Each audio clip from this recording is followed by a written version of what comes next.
Well. It's Wednesday, baby. My auntie's on her way home from the hospital, but I want to talk about something for a minute because a lot of y'all have tagged me in videos and asked me to talk about it. Trey Reed and the other boy, Corey, supposedly found hanging from the tree in Mississippi. Now, first, let's talk about Trey Reed. Trey Reed, according to reports, was found hanging from a tree near the pickleball court at his university in Mississippi. He was 21 years old.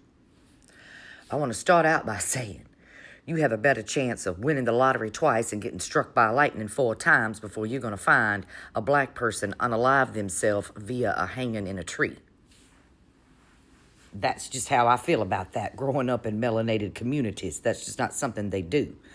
Firstly, let's just acknowledge the fact that unaliving themselves in any fashion or form is very, very rare in their communities, much less hanging themselves from a tree.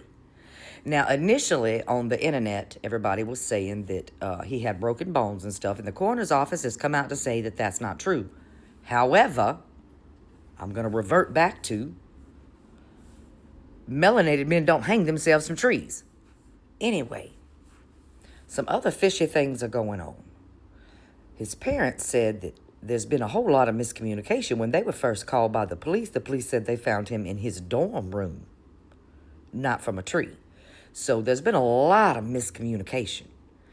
According to reports from family members, Mr. Reed had been being harassed by racists on campus and apparently had complained about this and nobody was doing anything about it. And I think that's worth noting.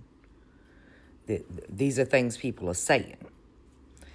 I think it's also worth noting that over the last few years, there has been a rise, an unusual rise in us finding young black men hanging from trees and it being ruled a suicide. Very unusual. There's been a spike in that. As a matter of fact, just in Mississippi alone, I do believe it was last year, we had ourselves a 16-year-old boy that was found hanging from a bridge. And if you'll remember, that was that case in Mississippi, too, about those 2 police officers that went into that melanated man's home and assaulted him. Yeah, I think they're actually on trial right now. There's all kind of things going on. And y'all remember what happened in, I believe it was North Carolina, with the young black man who was a truck driver that they found hanging from a tree. This is all very, very, very, very suspicious, dear. Very suspicious.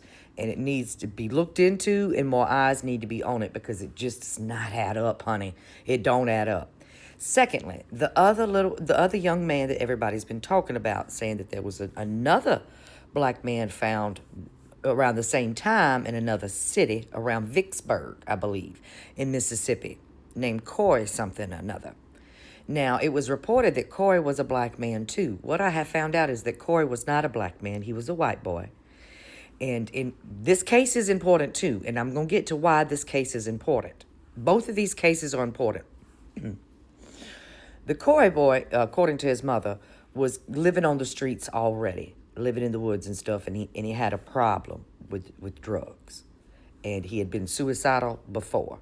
So there is a very good chance that he did unalive himself. A very good chance. However, I would be remiss if I did not tell you something else that's been going on in the United States at a more heightened level than normal.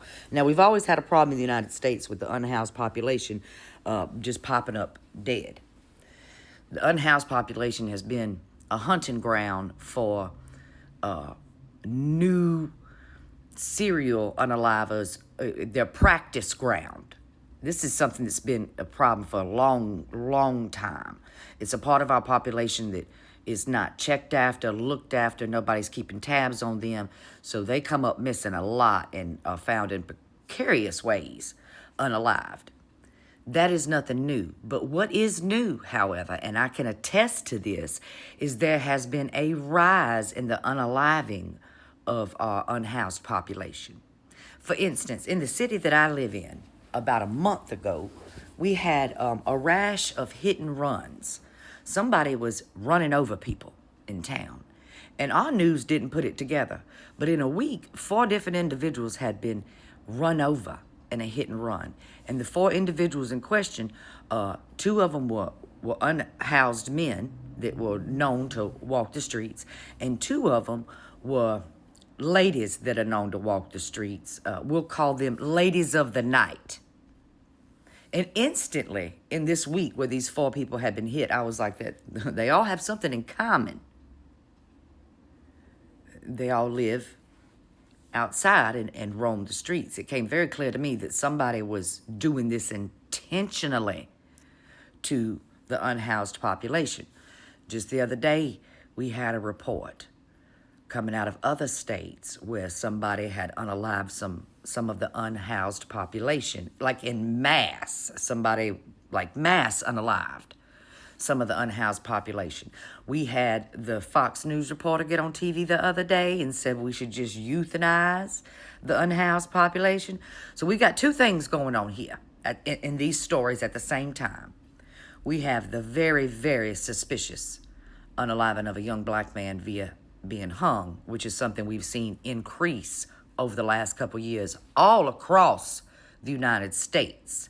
You can look into this. This is absolutely true. Absolutely true. And also, at the same time, we have some of our unhoused population mysteriously being unalived too, in different kind of ways. And it's something that should be being talked about. Now I have to go. Here she comes. My auntie's here.